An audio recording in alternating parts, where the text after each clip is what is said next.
Another socio-political and cultural issue related to the spread of English recent times has been the question about the ownership of English language.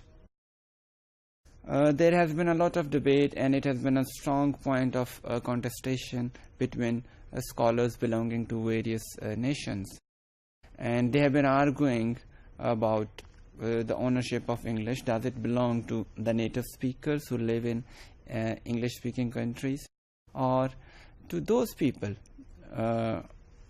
who live in those countries where English has assumed much official and social status, and many people living in those societies use this language for various social functions, and they perform their official and professional duties in this language. So, or does this belong to those non-native speakers who have started using this language in so many functions of their daily life? So, native or non-native speakers, that's a bigger question. Or does this belong to both of them? We'll try to look into this point. There have been many researchers about this point, and some researchers have found that this is a serious issue in some multilingual societies, because it needs to be tackled from various angles related to the identity of the learners and the teachers as well as related to other socio-cultural impact of the language to local languages as well. For example, how English language influences the use of local languages in a society is also related to this issue. For example, if learners and the users of language start using English for their daily routines, this would definitely have impact on local languages. And an equal impact, rather more impact, would be generated if they start considering English as a superior language as compared to their local language.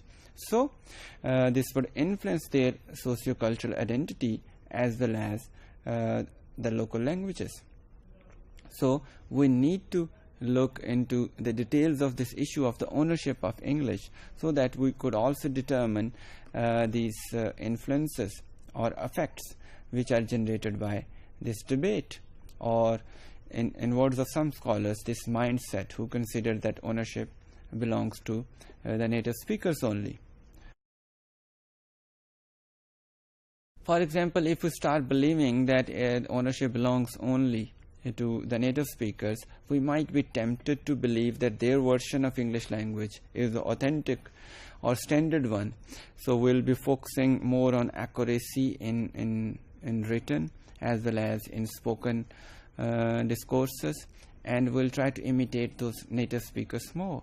And all those influences which has been introduced to English language in various contexts, those local influences, they would be considered as substandard. For example, inclusion of local words, local sentence forms or combinations, and they would all be rated as substandard. So this could have a significant impact on the identity of the learners.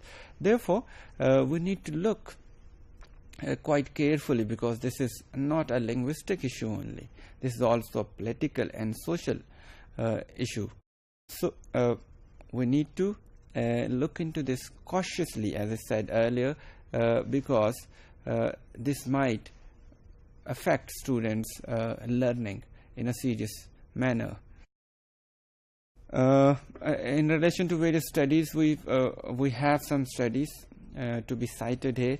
A study in Japan found out that many students believe that it is wrong to devalue any variety in English and compare it to the language of the native speakers. They, in other words, argued that local languages or local varieties of English should also be respected, and there should not be blind following of the native variety.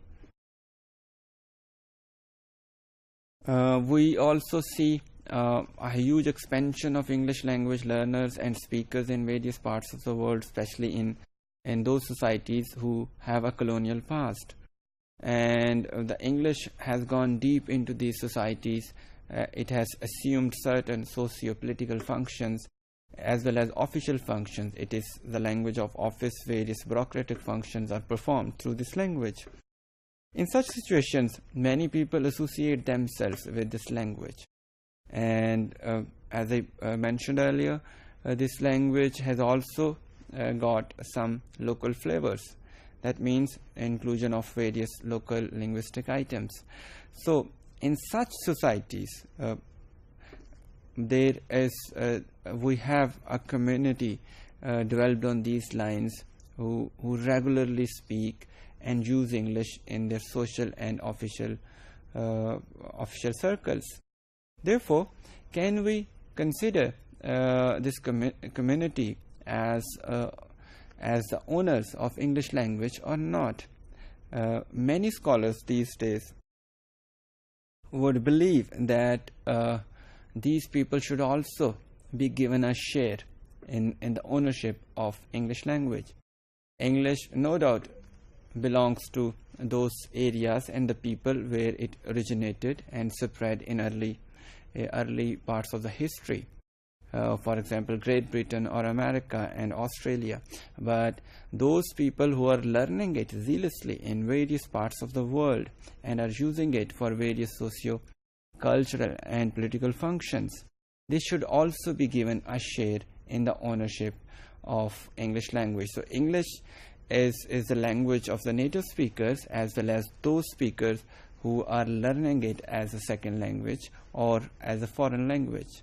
So this gives us a balanced view about the ownership of English. English belongs to both native and non-native speakers.